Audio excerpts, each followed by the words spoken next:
O sentimento oceânico vem a ser uma sensação de infinitude entre o ego e o mundo exterior, sendo um sentimento subjetivo. Em geral, o ego percebe linhas nítidas e claras de demarcação com o mundo exterior. Somente no auge do amor, o ego conscientemente permite que essa fronteira se torne mais fluida e permeável, sem se sentir ameaçado. Essa distinção entre o interior e exterior é parte do processo de desenvolvimento psicológico. O modo que a satisfação de instinto nos traz a felicidade torna-se causa de muito sofrer se o mundo exterior nos deixa amíngua, recusando-se a nos saciar as carências. Então, é possível esperar que, agindo sobre esses impulsos instintais, fiquemos livres de uma parte do sofrer. Esse tipo de defesa contra o sofrimento já não lida com o aparelho sensorial. Busca dominar as fontes internas das necessidades. É impossível fugir à impressão de que as pessoas comumente empregam falsos padrões de avaliação, isto é, de que buscam poder, sucesso e riqueza para elas mesmas e os admiram nos outros, subestimando tudo aquilo que verdadeiramente tem valor na vida. No entanto, ao formular qualquer juízo geral desse tipo, corremos o risco de esquecer quão variado é o mundo humano e sua vida mental. O programa de ser feliz que nos é imposto pelo princípio do prazer é irrealizável, mas não nos é permitido. Ou melhor, não somos capazes de abandonar os esforços para, de alguma maneira, tornar menos distante a sua realização. Nisso há diferentes caminhos que podem ser tomados, seja dando prioridade ao conteúdo positivo da meta, à obtenção de prazer ou a um negativo, evitar o desprazer. Em nenhum desses caminhos podemos alcançar tudo o que desejamos. No sentido moderado, em que é admitida como possível, a felicidade constitui um problema da economia libidinal do indivíduo. Não há aqui um conselho válido para todos. Cada um tem que descobrir a sua maneira particular de ser feliz. Descobriu-se que o homem se torna neurótico porque não pode suportar a medida de privação que a sociedade lhe impõe, em prol de seus ideais culturais, e concluiu-se então que, se estas exigências fossem abolidas ou bem atenuadas, isso significaria um retorno a possibilidades de felicidade. O impulso à liberdade se dirige, portanto, contra determinadas formas e reivindicações da civilização, ou contra ela simplesmente. É pouco provável que, mediante alguma influência, possamos levar o homem a transformar sua natureza na de uma termite. Ele sempre defenderá sua exigência da liberdade individual contra a vontade do grupo. Boa parte da peleja da humanidade se concentra em torno da tarefa de achar um equilíbrio adequado, isto é, que traga felicidade entre tais exigências individuais e aquelas do grupo, culturais. É um dos problemas que concerne ao seu próprio destino. A questão de este equilíbrio é alcançável mediante uma determinada configuração cultural ou se o conflito é insolúvel.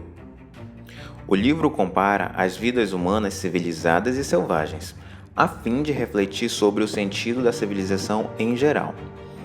Teorias psicossociais são reforçadas, como o conflito edipiano e as teorias de impulsos sexuais, como a repreensão, deslocamento e a sublimação.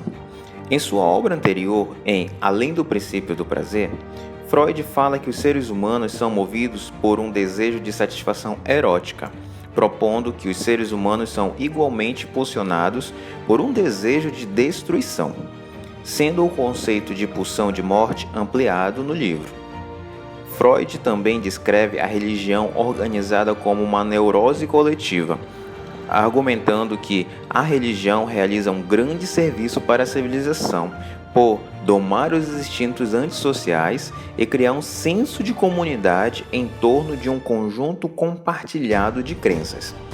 Mas também exige um enorme custo psicológico para o indivíduo, fazendo perpetuamente subordinado à figura do pai primal, que seria Deus.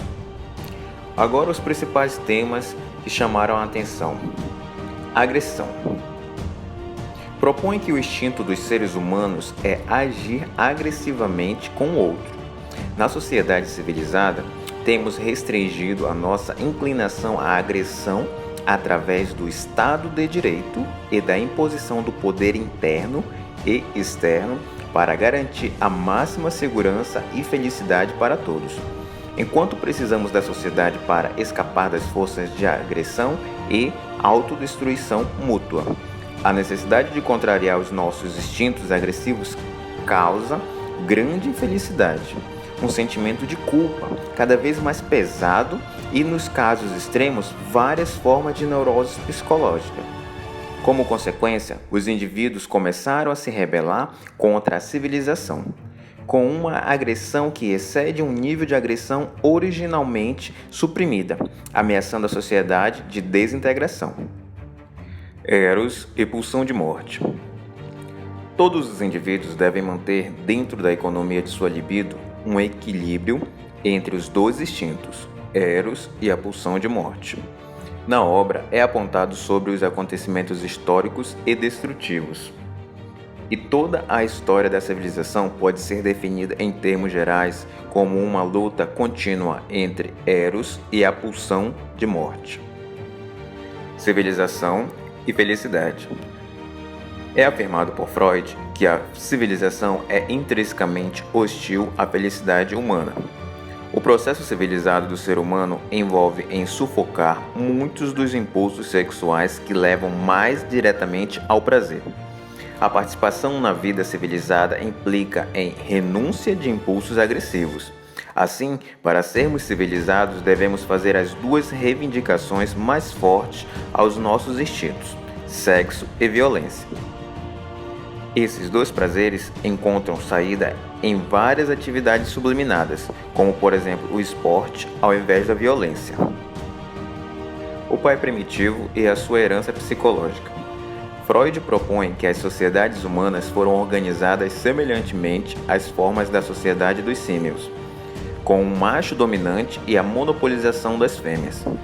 Freud sugeriu que os filhos do pai primevo se uniram e mataram o patriarca opressivo.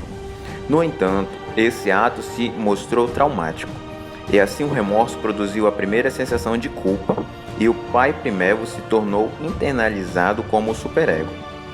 O pai primevo posteriormente é manifestado na figura de Deus Pai, nos reis divinizados das antigas civilizações e nos líderes patriarcais carismáticos da história. Consciência e superego.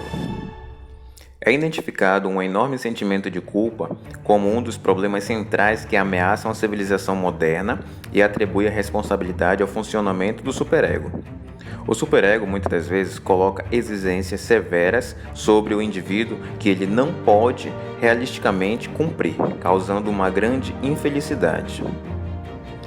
Crítica da religião organizada.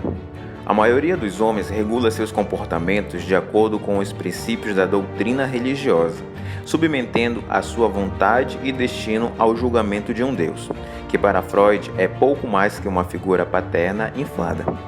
A religião é baseada em o futuro de uma ilusão, respondendo à questão central de nosso propósito na Terra, sendo direcionada a uma vida após a morte, ditando um caminho simples e claro para a felicidade. A religião poupa as massas de neuroses individuais. Antagonismo da civilização em relação à sexualidade. Tem surgimento do trabalho e da necessidade de construir laços comunitários com base na amizade. Se a atividade da libido fosse autorizada a correr desenfreada, é provável que destruiria o relacionamento monogâmico do casal. Freud tem uma visão do homem cujo instinto primitivo considera ser agressivo e não amoroso. A civilização é ameaçada continuamente de desintegração por causa da inclinação à agressão do ser humano, mas é investida uma grande energia para restringir esse instinto, por meio da lei, que tem tentado regular a população, mas ainda não conseguiu impedir.